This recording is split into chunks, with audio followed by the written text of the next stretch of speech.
Oh, welcome. We are here today to talk about recovery, trigger point, massage gun, and foam rolling techniques and why recovery is so important. So, for those of you who are in our inner circle and you are watching live on Facebook right now, make sure to drop hashtag live in the comments. Let me know you are here, you are tuning in. Feel free to ask any questions along the way, put those in the comments. You can also jump in the Zoom room. You will find in our event the link to jump in actually the Zoom room if you'd like to be in the conversation. If not, remember replay will be sent out within 48 hours. If you are watching the replay right now, whether that be on YouTube or that is inside our Facebook community, make sure to drop replay and let us know you are here as well. Same thing, ask questions. As the questions come in, even in the replay, I will be filtering those and getting those answered. So today, I'm actually going to start us off with some slides. And the reason I'm doing this is there is an educational piece to today, and then we're actually going to get moving. So things that you are going to want if you have any interest in participating, maybe you're just watching, you're going to do this at a different time, is if you have a foam roller, grab your foam roller. If you have a massage gun, grab your massage gun. I'll show you mine in a little bit later. And then if you have anything like a tennis ball, lacrosse ball, any sort of trigger point type of items, make sure to grab those because those are going to be our main things that we're going to talk about today. So we're just going to go ahead and get right ahead and get started. I got to share my screen here so that I can give me 1 second.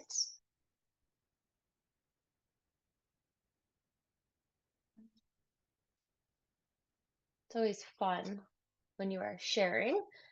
Okay, we're going to share and we're going to share this one. Okay, so you guys should be able to see all of this. Okay, we are going to be talking about recovery, trigger point, massage gun, foam rolling, all of that. So as we get into today, we're going to first talk about recovery. And when we talk about recovery, why muscle recovery matters. So I want you to look at these bullet points. First is it helps prevent injury. If all we are doing is building muscle and working our muscles, but we are not focusing on rest, recovery, stretching, and mobility, those all fall in there. We can have injuries, we can have strains, we can have tears, all of that. So it's really important that we are also focusing on our recovery in that sense. It's going to improve our performance. So when we give our body time to recover, to repair the muscle, remember every time we are strength training or we are working out or we are moving, that muscle is actually microscopically tearing. So it's important that we recover. And I'm going to give you some different ways aside from today that we can focus on recovery. But it's important that we are actually building that muscle back up. Some other things that we can do when we recover is we can reduce muscle soreness. So soreness is not an indicator of how good of a workout was. If you are really sore, that doesn't mean your workout was really good. All that means is that we're not focusing enough on recovery after, or we've done a new move, or we've done more reps, or our weight's been increased. That's why we get sore. But a lot of times we have delayed onset muscle soreness or DOMS. And that's when it usually happens like 24 to 48 hours after. It's not that immediate soreness. And then recovery helps support our mental health. It helps relax us, reduce stress, all of that type of things. So, how often should we be focusing on recovery? This is kind of a loaded question. As you can see, there's daily, after every workout, weekly, listen to your body. Pick one of these. In reality, if we are doing a little bit of stretching every single day, like we do in the 21-day Control Your Day challenge, 5 minutes of stretching every single day would be my ideal preference to tell clients because it's important that we are focusing on mobility. If I were to choose a second one for you to do, it would be after each one of your workouts, especially if you've just done some strength training or you've put some extra miles on or you've done something that you're not 100% used to doing. It's really important that we are getting a little bit of stretching, whether it's in those hips, in those shoulders, in that back, maybe it's in our lats here. I'll show you a few things later on. Recovery, what can it look like? So it can look like what we're going to be doing today: stretching, foam roller, foam rolling, trigger point, massage gun, things like that. It can also look like sleep and relaxation. making sure you're taking rest. You're not going out and doing a hard workout every single day. It can take up to 48 hours for our muscles to actually recover. So if we're doing high intense workouts 7 days a week, our muscles are never actually recovering. It's kind of like wearing the same pair of shoes every single day. Our shoes need about 24 hours, especially tennis shoes, to actually get that cushion back to it. And then recovery can also look like hydration, nutrition, making sure we're drinking enough water, we are hydrating the body correctly, and that we are making sure we are eating the correct foods to not just fuel our body, but to repair that muscle, to repair those tiny little strains in those muscles that we've created. So, we're going to kind of talk about trigger point here to get started. And this can look a variety of ways. So, trigger point, I bought this little set off Amazon. They're all green. I think you can get them in blue, but they come with a variety of, there's this little guy. This one looks like a dog toy, in my opinion. Then we've got like this really big ball that's good for like your glutes. A lacrosse ball is this green one, and then this one's just the same as this, but a little smaller. So when we talk about trigger point, I'm going to give you the breakdown, and then I'm going to show you a few ways to actually go ahead and use trigger point in some of my favorite ways throughout your day. And I'm going to show you two of my favorite positions. So what is trigger point? Trigger point is a body work technique that targets small, tight knots in muscles known as trigger points. These points can cause pain both locally and in other areas. So for instance, I will use a ball right through here. And because our back is a cross section, if I use it in my upper right, it's most likely going to loosen something in my lower left as well. So depending on how the body works and what the anatomy is in that area, we can use trigger point in different areas to either fix the issue or to temporarily fix the issue in that area, or it will release something somewhere else. How it works: trigger points develop due to muscle overuse, injury, or stress. We tend to have a lot of them here in that upper neck area.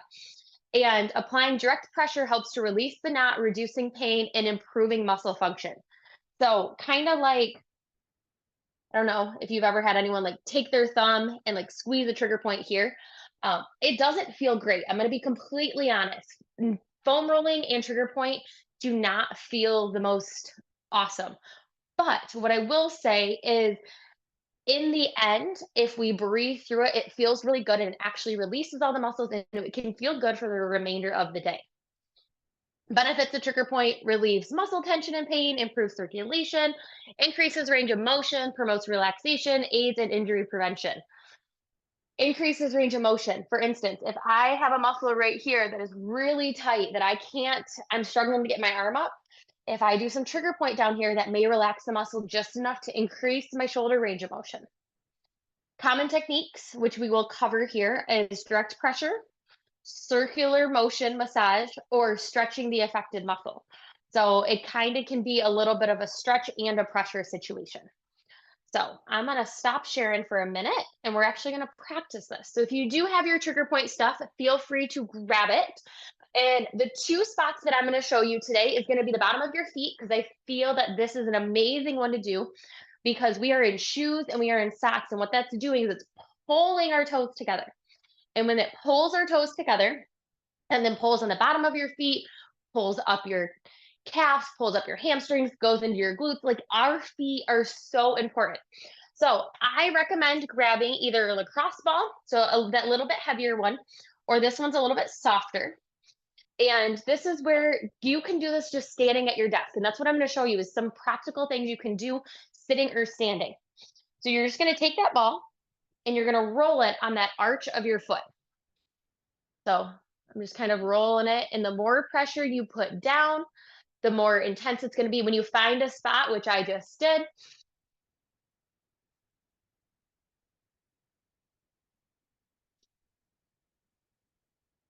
good. Nice big belly breath. If it's too intense when you are standing, sit, because it's going to take a little less pressure off. So you can use either one of these. I find that's the best one to use because it rolls nicely. So making sure that you are focusing on the bottom of your feet. The other thing that this is good for is if you do have plantar fasciitis, if it hurts on your heels, a lot of times those muscles in that arch are really tight. So it's important that we are either using toe separators to spread out those toes, stretch out our feet. You can also use, like if you go get a pedicure, those little things they put in between, that works as a toe separator as well, and rolling out the bottom. One other thing that I'm going to show you is this little guy right here. He kind of looks like one of those dice that you would probably like throw, or one of those tops. This one works really well as on that foot because you may find a spot and you can kind of, those little pokies, it's definitely more intense, but you can get it to kind of sit in a certain area, and you can get a little bit more precise because of the little pokies in it. And they are rounded pokies, but that is the number one thing I recommend, that if you sit or you stand at a desk, or you are sitting or you are stationary at any point during your day, make sure you've got a tennis ball or a cross ball, some sort of ball that you can roll your foot on to help relax your feet muscles. And also use this little thing. The other one that I'm going to show you, because it's honestly one of my favorite, is tennis ball. So I like the tension of the tennis ball. The more squish, the easier your body is going to be with it. The harder the object, the little bit more intense it's going to be. Is exactly where I just showed you. So I travel with one of these all of the time because I get tension up in my shoulders and my traps in that upper back when I travel. I get it throughout the workday as well because it's common when you look at a screen if you're not in the right position. But this ball, I always start right here. So it's not on.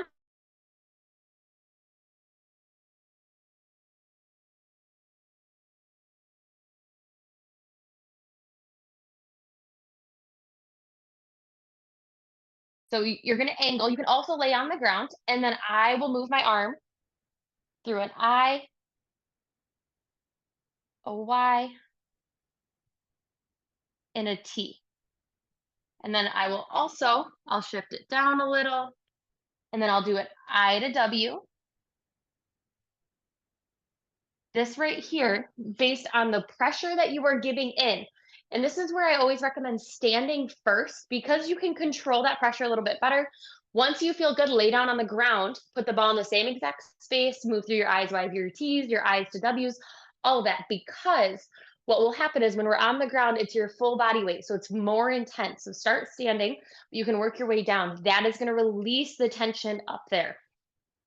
But you may be thinking, Morgan, how am I going to do this? I'm in an office. I don't have a wall, or I don't want my coworkers to think I look funny, or Morgan, I don't have time for that. What can I do instead?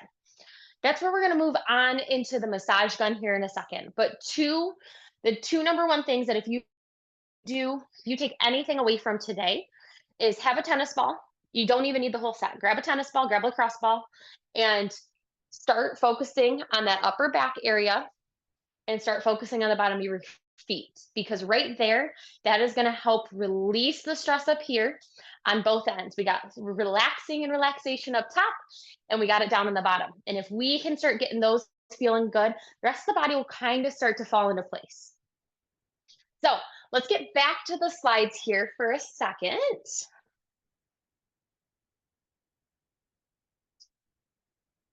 So, which one are we on? There we go. Massage gun. So a massage gun is a handheld device that delivers rapid, precise pressure to muscle tissue, providing deep tissue massage and muscle recovery benefits. So I think these really became a fad or a trend. I would say, I think I got mine back in like 2020. Something like that. Like, I love my massage gun. I don't use it nearly as much as I used to, but there are definite certain things that I use it for, which I'm going to show you. But how it works is the massage gun is going to increase blood flow and reduce muscle tension. It targets sore or tight areas to enhance recovery and reduce pain. So it's kind of like going and having a massage, but you have to do it yourself. So it's not as relaxing as if you were to go lay down on a massage bed and have somebody else give you a massage. But it's a really awesome way if you're post workout or you're feeling a little tight and tense and you're at home at the end of the night. Most massage guns come with a few different tips or ends to it. So I'm going to show you how to use a few different ones of those. Benefits: enhance enhances muscle recovery, reduces soreness and stiffness, improves blood circulation, breaks up scar tissue, increases flexibility, mobility. Very similar to that trigger point, just a different way of going about it. Common techniques are pre workout to warm up muscles. I don't use it for a pre warm up, honestly. I use it most for post workout to reduce soreness or targeting a specific muscle group that is feeling tight. The pre workout, the people who I see use it the most for that are athletes or somebody who's getting ready to do a really hard, strenuous workout for a long stretch of time. In that sense, you should also be doing a really good warm up. Don't just use the massage gun and jump into anything. So, when we talk about a massage gun, and let me end the sides here. When we talk about a massage gun, typically you have a variety of different pieces. So, we have the first one, which is bigger ball, smaller ball. This is bigger. This is going to be better for like your glutes, those bigger muscle areas, glutes, hamstrings, quads, inner thighs, IT bands, things like that. This little ball is going to be better for like your calves, your biceps, things like that, little bit that doesn't need a big surface area. Your bullet, I'm not a fan of this one. Some of them are a little bit more rounded, less pointy. That one tends to be a little bit better, but this is if you're looking to get in a precise deep tissue area. So for instance, this right here is going to give you a general of your that bicep, but maybe you have something near here. You want to get in there a little bit deeper. That's when you'd use this. This one right here is really good for if you're going like along something that it kind of fits on. You don't want to use this on your spine. We don't want to use it on our neck because we've got our carotid artery through here. We don't want to use it through here to irritate it. But we can use it all in our upper back and through our traps and things like that. This one right here is my favorite for my feet. I will use this one if I've had a really long day or my tennis shoes, I have not been able to switch them out. I will use this all through the arch and it feels amazing because just the way that it will hit. So keep that in mind. Choose whatever works best. One of the biggest challenges I find with the massage gun. So has a charging port. Mine does. Everybody's a little bit different. Mine is the AccuGun. I don't even know if Amazon still sells this because it's been so long. But there typically is multiple levels. So you'll have 1, 2, 3, or mine has 1, 2, 3 as intensity levels. Some people it goes from like 1 to 50. Each massage gun is a little bit different. But when you turn it on, it'll let you know that it's on. And then this is, let me see, yep. That's level 1, that's level 2, that's level 3. So knowing that, anytime I go to use this, one of my favorite places to use this is kind of up in that chest area. Reason being is I'm in front of a computer and these chest muscles pull and tighten all day long. So by taking this and running this from like the top of where my sports bra would sit up to my clavicle, I'm able to relax these chest muscles. You can use this down your bicep. Another great spot is here in the forearm, on the top. And this is where you may notice this attachment's a little bit better. A lot of people will use this on their partner up here because it can be kind of awkward up here along those traps. And you can move your head so you can stretch that neck so but you can drop your right ear to your right shoulder. And then you can move the massage gun down that left trap here.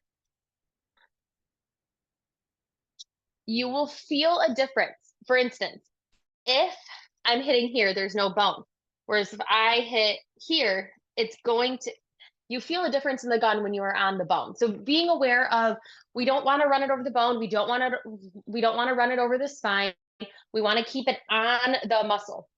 When you are doing it, the more relaxed you can be. So sitting, lying down, any of that. But if I'm standing and I'm using this and I want to use this on my right glute, I'm going to put all my weight on my left leg and I'm going to put a little bit of pressure in not putting any weight over here. And I like to work in a downward motion, moving nice and slow. And when you find that spot right there,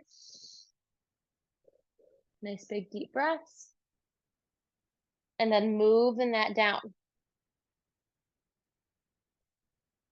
It's a really good way if you are somebody who holds a lot of tension in your hips.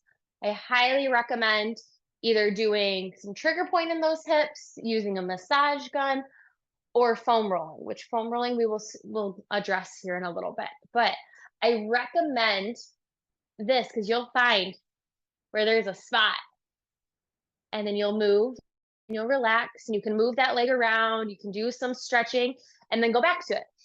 It's going to relax the muscle, it's going to make it a little less sore, all of that. So if you have one of these and you have really not been using it because you're like, I got it because I saw it everywhere and I thought, why not? Recommend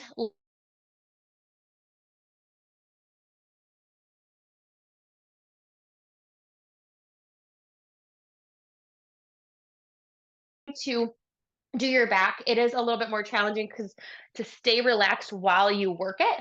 So that's maybe where that trigger point comes a little bit more in handy, where you can put yourself on the ground, you can put yourself up against a wall. The other spot, like I mentioned, was using that other attachment and doing the arches of your feet. So if I don't feel like using the tennis ball or I didn't bring it upstairs, I usually keep this in our living room because I'll do it at the end of the night when we're watching TV and such. So it's important that you keep this in a spot, whatever you are doing, whatever tool and technique you are deciding to use. It is important that you are putting these tools in a spot where you are going to remember that you have them, you are going to remember to use them, and that you see them. For instance, if you have all your weights put away and they are all locked up behind a closet, the likelihood of you going down, getting out that weights, doing that workout is slim to none. Put it in your face. Make sure you have to step over it or you look at it. When you do that, you are more aware of it and you are more likely to use it and do it. And when you use tools like this, it seems to be a little bit more fun than just static stretching on your own. So totally up to you and which technique you choose. I do recommend, we've got one more to go over here, but I do recommend just starting with one of these. Start with one of the three techniques I'm showing you today and commit to one of the techniques. And then from there, you can build on to multiple. So let me share screen one final time here as we move into our last little area. So the final thing we are going to talk about today is foam rolling. Foam rolling is this. So if you did not know, foam rollers can either be long like this, they can be short like this, about this size. They can be softer, kind of like this one's got a little bit of squish to it, or they can be hard as can be. They can look like rolling pins. They can look like a rolling pin with little marshmallows on it. Those marshmallows are actually plastic, so they're not soft. But there's a ton of different types of foam rollers out there. There's ones that like fit your calf really nice. So today we're going to be just talking about this standard foam roller. I like a long one because you can use it to lay down on in a few different ways. The short ones can be a little bit awkward to maneuver until you get used to it.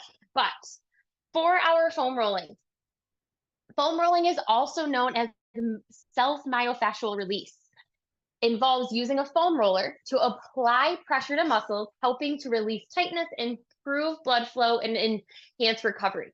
So a common thread that you've heard through all of these is release tightness, improve blood flow, and enhance recovery in all areas of life. It doesn't have to just be when we do hard workouts. Like making sure we're getting mobility and flexibility in these techniques into your week is so important. So how it works is rolling over the muscle helps to break up the fascia, which is the connective tissue within the muscle. It stimulates blood flow, reduces tension, and increases range of motion. I'm going to show you my favorite. I like to do my hips, my IT bands, and then I like to do a chest stretch with this. These bigger ones, like I said, are a little awkward to maneuver, where it may be nice to have a few. If you realize foam rolling is really the thing that you enjoy out of these techniques, maybe you invest in a smaller size foam roller as well. So benefits of foam rolling: alleviates muscle tension and soreness, enhances flexibility and mobility, improves blood circulation, reduces risk of injury, speeds up recovery. Common techniques, and this is kind of where it is also really important. So slow and controlled movements on the foam roller. A lot of times I see people, so imagine this is my leg. This is They move like this. Nothing is happening. Same with that trigger point. We need slow and controlled movement. So focus on the tender spots for 20 to 30 seconds. And if we are moving up a long muscle, for instance, your quad or your IT band or that hamstring or even that glute area, it's a slow movement, moving really small spots very slowly, which I will show you. Incorporate this into warm up and cool down routines. Personally, I like foam rolling for a warm up routine a little bit more than a cool down. I'd prefer massage gun as a cool down if I had to kind of structure these. So, with that, we are going to move into some of my favorite ways to use the foam roller. So, way number one, the foam roller is a little awkward to begin with. So, forewarning that if you feel awkward and you feel like you can't get your balance or something's not feeling right, that's okay. It does take practice, just like anything else, to get used to it. So, you're going to lay the foam roller down sideways. From here, I like to start by sitting on it. And then I'm going to work my right leg. So, my left leg is going to stay bent. I'm going to plant my hands and I'm going to roll to my side. I'm going to bend this bottom knee just a little, and I'm going to take my top leg either up top or behind. And then I'm going to slowly roll down till about an inch above my knee. And it does take some upper body strength. And when you feel that spot, you're going to hold for 20 to 30 seconds. And see how slow I am moving. You can change your angle. So maybe I'm going to go to my hip and my glute a little bit more.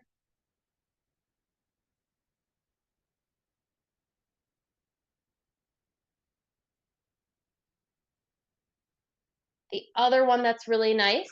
So that right there was the IT band and the glute. The other one that's really nice is you'll then lay the foam roller long ways. I'm going to lay on my stomach. I'm going to take my left leg and throw it over top. So I'm here. Leg comes over top. Body is down. And then I'm going to roll my body out. Foam roller comes to the inner thigh groin area. And then it's coming back out towards that knee nice and slow. Trying to keep that foot on that foam roller when we start, and it's okay if it falls off at the end because that means that foam roller is moving more inward. This is going to work those adductors, stretch out our adductors here. So those are a few lower body exercises or stretches you can do. My other two favorite ones, when you bring the foam roller back this way, you're going to glute bridge up, put that foam roller underneath those hips, and then you can bring those knees into your chest. Give them a nice little hug. You're going to keep I'm going to do it for this purpose, keep your left knee in. Drop your right leg down. The goal here is to relax so that that heel gets as close to the ground as possible. What tends to happen is we try to hold that leg up. We don't want to hold it up. We want to stretch the hip flexor into that core.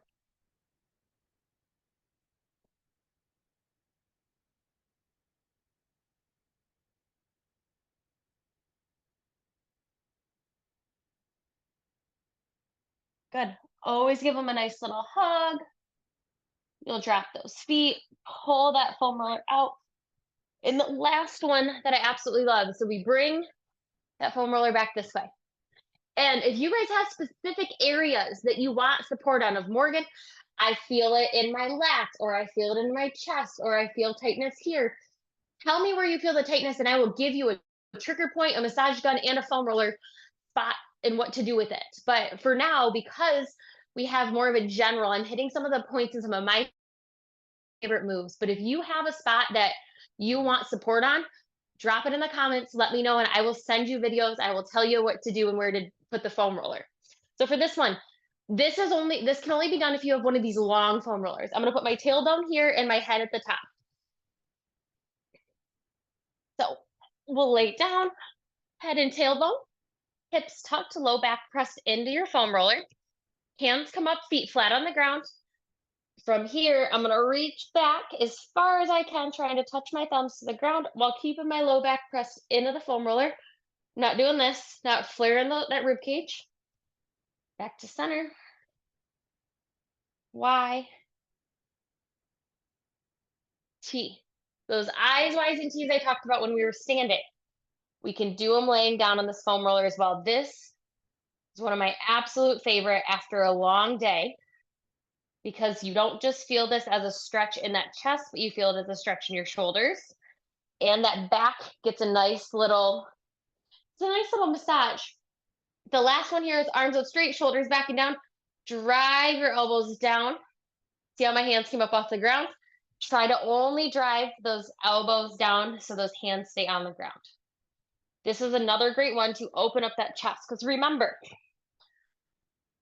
to fix bad posture and to keep our back from hurting, we need to strengthen our back and stretch our chest. That's not to say we need to not do chest exercises or we can't do push-ups or things like that. No, that just means that if we are somebody who is more forward rounded, so you qualify if you have a cell phone, if you have an iPad, if you have a laptop, if you drive, if you have anything in front of you throughout the day for long stretches of time, you qualify. We need to make sure we're strengthening our back and stretching our chest, whereas often we are stretching our back, hoping that that's going to alleviate our pains. It may, but the problem is the pull. So pulling our shoulders back and down, stretching our chest, giving a nice little break to all of that. So today we covered trigger point, massage gun, foam rolling, all of that, and making sure that really fit it into your routine the best way that works for you. Maybe that's 5 minutes a day, maybe that's after a workout or a walk. Find the rhythm and routine that works for you. If you want help implementing that into your routine, we can use my coach, we can work together, we can see what that looks like. And like I said, if you have specific areas where you're like, Morgan, you didn't touch on your low back. How do I do that? I'm really feeling in my left low back. What would you suggest? Drop that in the comments or send me a message and I will send you videos and I'll show you trigger point, I'll show you massage gun, and I'll show you foam rolling, how to use what tools you have to get that to feel good in that recovery process. So with that, I will see you all next time. Have a great rest of your day.